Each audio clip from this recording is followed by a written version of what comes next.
Bismillahirrahmanirrahim. Assalamualaikum warahmatullahi wabarakatuh. Innal hamdalillah wasyukrulillah wassalatu wassalamu ala Rasulillah. Asyhadu an la ilaha illallah wahdahu la syarikalah wa asyhadu anna Muhammadan abduhu wa rasuluhu la nabiyya ba'dah. Rabbi shrah li sadri wa yassir li amri wahlul 'uqdatam min lisani yafqahu qawli, amma ba'du. Bertemu kembali kita dalam channel Fardu Kifayah, hal-hal yang membahas seputar jenazah dan yang lainnya, perkara tentang jenazah yang mungkin jarang sekali orang mengkajinya, tetapi menjadi hal yang sangat pasti yang setiap orang nanti akan bisa saja bertemu dengan calon jenazah atau mungkin menjadi calon jenazah itu sendiri. Untuk kali ini kita akan mengkaji sekitar tentang etika ketika kita menjenguk sahabat kita yang sedang sakit atau mungkin bisa dibilang yang sekarat, yang hampir menjumpai ajalnya. Di sini kita akan mengkaji tentang jenazah tersebut dalam kitab At-Taqrirat As-Sadidah fil Masail Al-Mufidah. Ini tentang Qismul Ibadah. Di dalamnya ada banyak sekali bab-bab yang membahas tentang Al-Masail Al-Mufidah. Tetapi dalam kali ini kita fokus mengkaji tentang jenazah. Kitabul Janaiz, Janaiz jamak dari jenazah. Oke. Di sini langsung saja kita kepada Adabul Muhtador. Baik, Al-Muhtador ini adalah huwa man hadorohul maut walam yamud, yaitu adalah orang yang mendekati ajal namun belum meninggal. Berarti orang yang sedang sakarat, bisa jadi di rumah sakit atau mungkin di rumahnya atau di tempat manapun. Karena kita tidak mengetahui di mana kematian itu akan menemui kita. Baik, apabila kita dalam suatu keadaan sedang berkunjung atau sedang berziarah, sedang menjenguk kerabat yang sedang dalam keadaan muhtador, yaitu man hadorohul maut, orang yang mendekati ajal namun belum meninggal. Nah, bagaimana adab kita ketika sudah mengetahui ada tanda-tanda misalnya kerabat kita ini sudah tidak panjang lagi umurnya? Baik, yang pertama yang harus kita lakukan adalah sesuai dengan tuntunan yang ada di buku ini, yudja'ul muhtador ala janbihil aiman ilal kiblah. Jadi kita harus membaringkannya ke arah kiblat. Fa'in ta'adzara ulkiya ala faqahu wa wajhuhu wa wajhuhu wa akhmusahu lil kiblah. Tapi mungkin ada suatu keadaan yang jenazah ini sulit untuk digeser-geser, maka sebisanya kita hadapkan ia ke arah kiblat. Kalau tidak bisa dibuat dia miring ke arah kiblat, maka kita bisa memposisikannya tidur saja seperti mana biasa, terlentang dengan posisi wajah itu ataupun lekuk kedua telapak kakinya menghadap kiblat.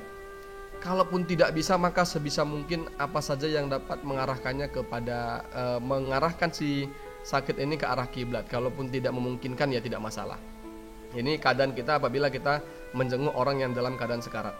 Yang kedua, an yulaqqana asyahadah birifkin, maka patutlah kita untuk menuntun, mengucap atau mentalkin, menuntunnya dengan ucapan talkin.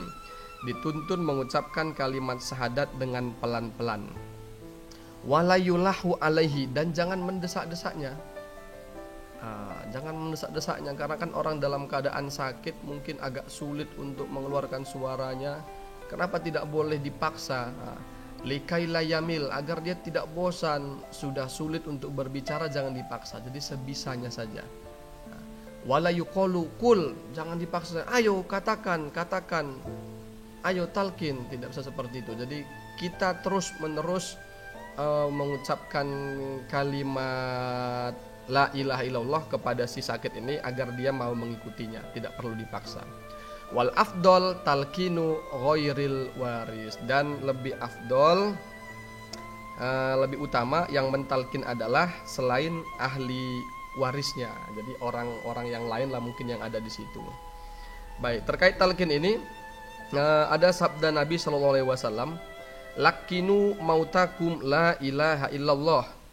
Man kana akhiru kalamihi la ilaha illallah indal mauti dakhalal jannah yauman minad dahri. Wa in asabahu qabla dzalika ma asabahu." Bimbinglah orang-orang yang menjelang mati di antara kalian dengan lafaz la ilaha illallah.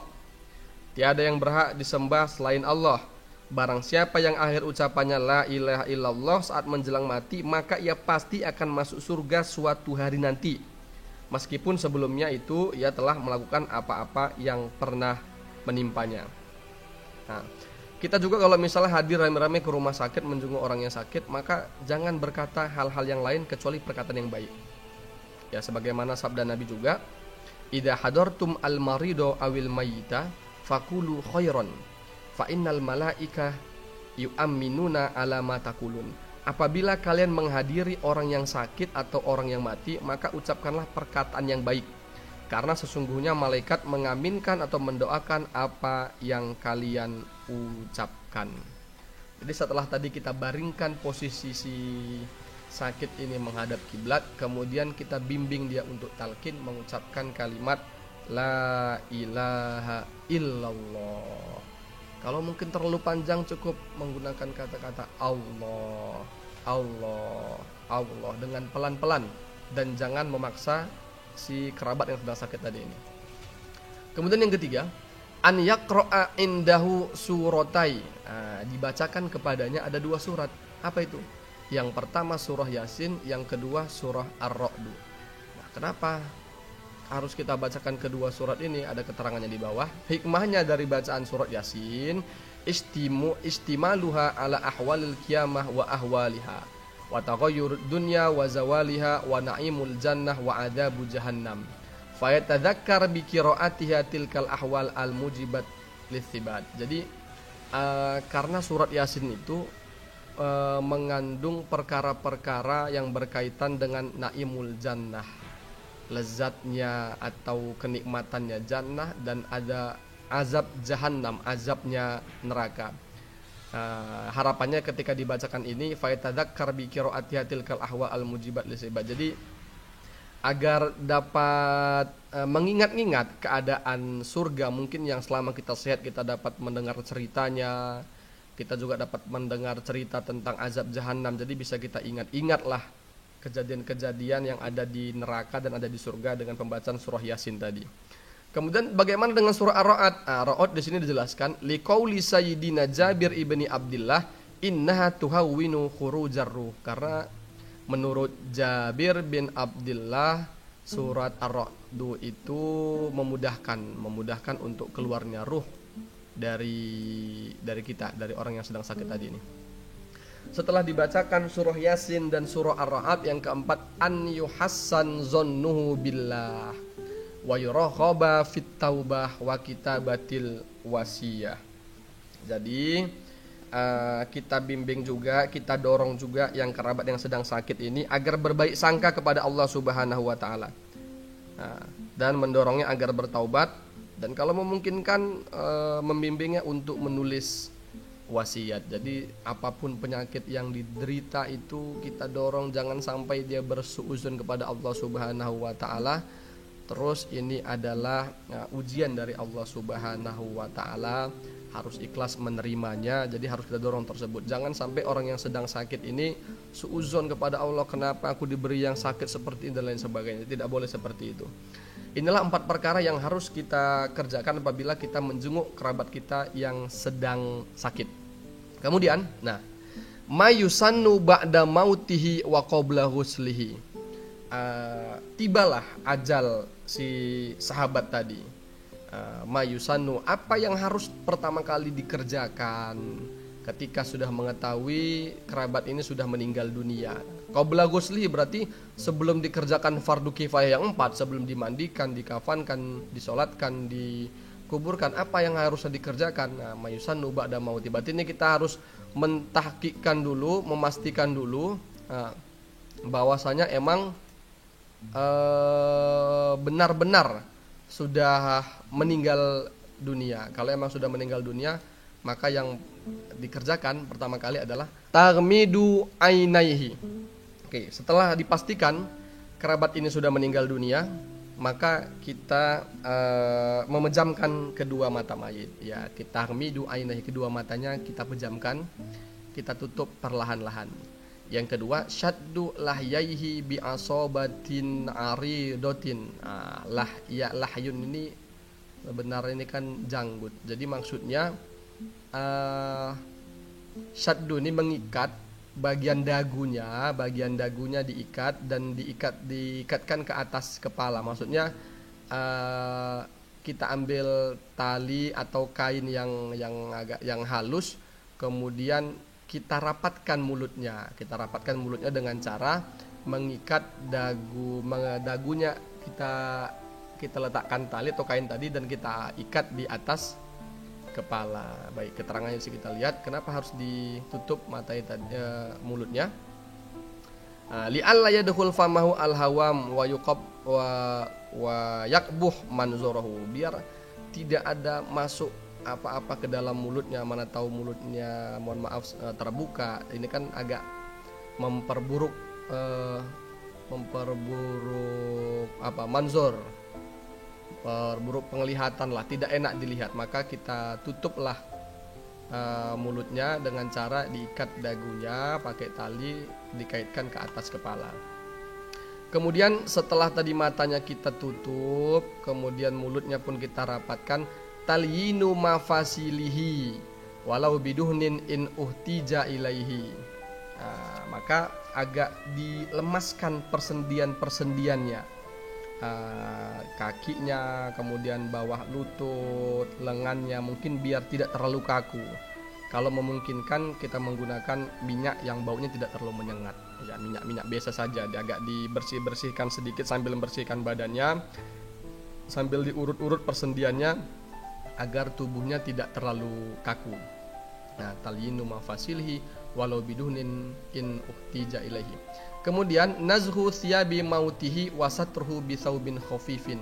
Kita buka pakaian si mayit tadi, kemudian menutupnya dengan pakaian yang lebih tipis. Ya, kita tutup dengan pakaian yang lebih tipis, maksudnya kain gitu ya. Jadi pakaian yang tubuhnya tadi, bajunya, pakaian dalamnya, celananya, mumpung masih bisa kita buka karena emang baru saja meninggal dunia, mungkin sendi-sendinya masih agak lemah sedikit, kita buka pakaian dan kita tutupi badannya seluruhnya dengan pakaian yang lebih tipis. Biasanya menggunakan kain panjang atau kain jari. Intinya jangan sampai membuka aurat si jenazah ini, tidak boleh. Kemudian yang kelima, wada'uhu ala sarir, diletakkan di atas sarir itu sebenarnya tempat tidur. Kalau nggak terlalu tinggi ya biasanya di atas tilam lah, jangan langsung di atas lantai. Di atas lantai, kemudian kita taruh dulu tikar, habis tikar tilamnya pun agak kita hias-hias sedikit, agak nampak bersih biar tidak terlalu kumuh kelihatannya. Kita letakkan jenazah tersebut di atas sarir, di atas tempat tidur.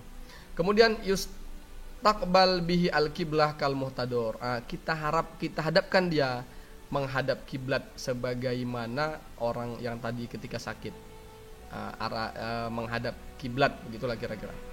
Yang ketujuh, yudu'u ala batnihi syai'un thaqilun. Nah, kamikos au saif au mir'ad, diletakkan di atas perutnya sesuatu yang berat di atas perutnya. Kenapa? Khaufan min intifahi batnihi, ditakutkan perutnya membengkak, jadi ada yang nahan lah di atasnya itu. Cuman kan mungkin agak kalau ditaruh di atasnya terlalu kelihatan. Nah, kenapa diletakkan di atasnya ada barang yang agak berat sedikit? Khaufan, takut nanti membengkak perutnya. Wa hadza kulluhu in istalqa alal ardi fa idza wudi'a ala janbihi rubito dzalika binahwi asabatina. Kalaupun tidak diletakkan di atas perutnya, ya di samping kanan kirinya. Jadi intinya perutnya ini tidak bergerak. Jadi makanya kita pastikan dulu di mana jenazah ini mau diletakkan sebelum dilaksanakan fardu kifayahnya. Kemudian kita pastikan perutnya tidak bergerak-gerak, takut nanti tambah bengkak. Yang kedelapan, ad-du'a lil mayyit ma'afi lidzalika kulluhu. Maka kemudian setelah itu ya kita doakanlah. Kita doakan si jenazah ini dengan doa yang baik-baik. Kemudian yang kesembilan, yubadaru bibaro'ati dhimmatihi. Segera membebaskan tanggungannya. Apa saja tanggungan sejenazah kita laksanakan. Wa in qad wasiyatin wal ilam bimautihi. Kemudian melaksanakan wasiatnya dan mengumumkan kematiannya. Jadi tanggungannya semuanya itu harus segera dibebaskan dengan harta si mayit. Cuman kalau tidak memungkinkan, ya nanti kita umumkan setelah pelaksanaan fardu kifayah selesai. Mungkin dari para jamaah yang hadir, kerabat yang hadir, ada yang punya hutang piutang bisa diselesaikan. Jadi yubadir, rasanya disegerakan, jangan ditunda-tunda. Nah, kemudian yang ke-10, al-mubadarah bitajhizihi wa yubda bi ghusli, menyegerakan pelaksanaan fardu kifayahnya semuanya. Jadi jangan ditunda-tunda untuk melaksanakan fardu kifayah. Kalau sudah selesai tadi semuanya, maka kita segerakan. Yubda bi ghusli, dan kita mulai dengan memandikan si jenazah. Adapun tata cara memandikan jenazah nanti akan kita lanjutkan di bab yang berikutnya. Ini saja mungkin yang dapat kami sampaikan, yaitu perihal tentang bagaimana adab kita mengunjungi orang yang dalam keadaan sekarat. Mudah-mudahan bermanfaat bagi kita semuanya. Wal afu minkum wabillahi taufiq wal hidayah war ridha wal inayah. Wassalamualaikum warahmatullahi wabarakatuh.